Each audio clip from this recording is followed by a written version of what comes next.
Les villes françaises fondées à la Renaissance, environ 1492 à 1598, sont les prémices de l'apparition pour les villes de l'ère moderne. Elles sont organisées selon des principes de proportion, d'harmonie, de symétrie, de régularité. On construit des places publiques aux abords des palais et des églises, les rues sont larges, bordées d'élégantes façades d'édifices publics, et perçues comme un moyen d'afficher son prestige.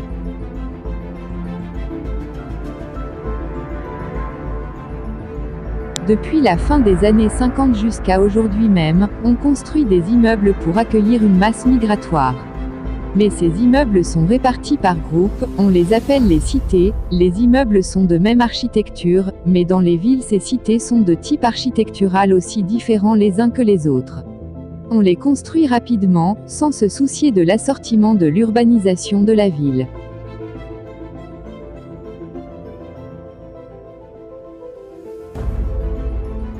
À l'heure d'aujourd'hui, selon la Cour des comptes, pas moins de 1,9 million de personnes attendent une place en HLM. On prévoit une meilleure prise en charge des ménages modestes ou défavorisés, comme le prévoit la loi. En moyenne, il faut à un ménage 4 ans d'attente afin d'obtenir un logement social, et jusqu'à 8 ans en Île-de-France. Il faut dire, la demande est en saturation, car la France enregistre chaque année, environ 270 000 titres de séjour chaque année, un chiffre bien entendu invérifiable, mais du moins elle enregistre pas moins de 13% d'augmentation.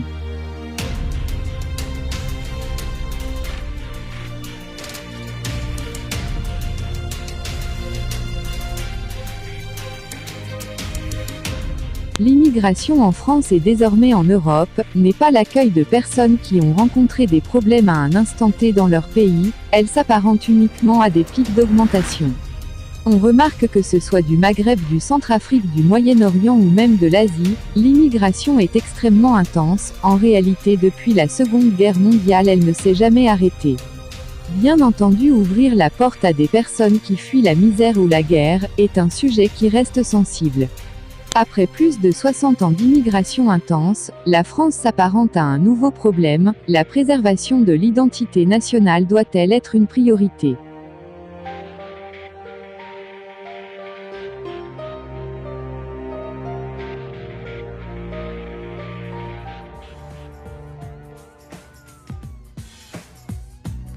L'immigration de masse n'est pas une fatalité mais bel et bien une volonté politique. Si vous rentrez clandestinement dans un pays européen, vous serez pris en charge par toute une machine sociale jusqu'à vous trouver un hébergement. Ils sont kosovars, albanais, congolais ou chinois, tous demandeurs d'asile, après avoir fui leur pays pour des raisons politiques, religieuses ou ethniques. Et depuis plusieurs semaines, voire plusieurs mois, ils sont hébergés gracieusement dans ce centre d'accueil. On est vraiment l'établissement qui va leur permettre d'avoir une structure d'hébergement jusqu'à la fin de leur procédure et un accompagnement sur toute la procédure de demande d'asile, qui est une procédure d'écriture de leur récit de vie, des craintes qu'ils ont de retour au pays, et les préparer également à la défense de leur demande d'asile devant l'Office français de protection des réfugiés et apatrides ou la Cour nationale du droit d'asile. Des personnes isolées ou en famille qui, durant la procédure de demande d'asile, n'ont pas le droit de travailler. Pour se nourrir, elles bénéficient d'une aide mensuelle de subsistance financée par le ministère de l'Intégration et de l'Immigration. On reste à l'appartement toute la journée.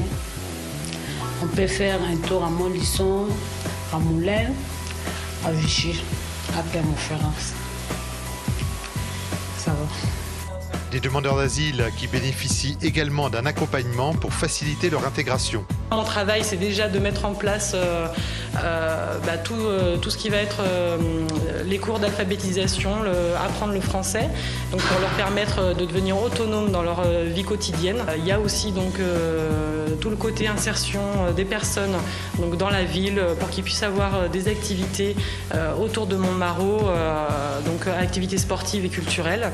Des demandeurs d'asile qui, à l'issue d'une procédure plus ou moins longue, peuvent obtenir dans 29% des cas le titre de réfugié, avec délivrance d'une carte de résident de 10 ans. Les réfugiés migrants présents à Calais ne sont pas des réfugiés puisque plus de 70% sont déboutés de cette demande d'asile. La Cour de justice de l'Union européenne a rendu un arrêt le 27 février 2014, qui reconnaît aux demandeurs d'asile le droit d'obtenir les moyens de se loger dans le parc locatif privé. Alors que l'installation de plusieurs centaines de milliers d'immigrés officiels et clandestins chaque année exerce une tension continue sur le logement social puis privé. La valeur du patrimoine de nombre de nos concitoyens ou sociétés immobilières a été multipliée par 2 ou 3 voire plus, mais subséquemment, le montant des loyers a explosé et la précarisation de millions d'autres citoyens s'est accentuée. Dans le parc privé, le loyer dont charge d'un studio ou d'un 2 pièces constitue couramment dans les grandes villes et leurs périphéries, 40 à 60% du SMIC. Ce taux d'effort peut dépasser 70 ou 80% pour un appartement plus spacieux ou situé à Paris.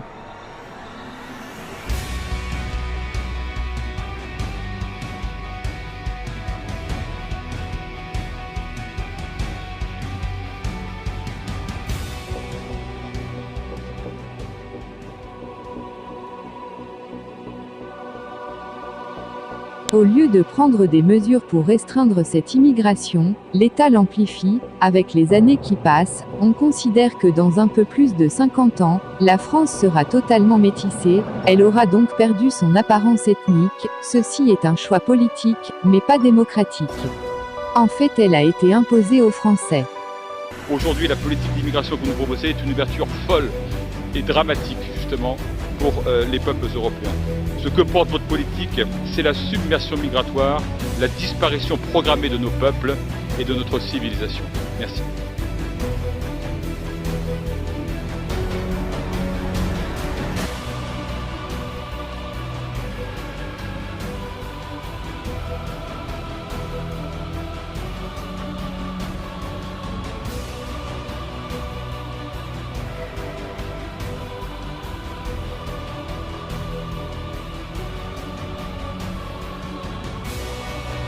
Nous faisons le constat que la masse migratoire, comme celle qui se trouve à Calais, présente plus de 90% d'hommes.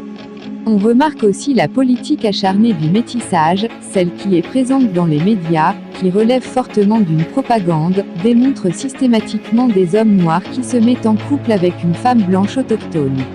La libération de la femme dans les années 60 qui s'est enchaînée d'une immigration massive à partir des années 70, relève-t-elle d'une vengeance judéo-maçonnique due à la Seconde Guerre mondiale, en vengeance de la Shoah?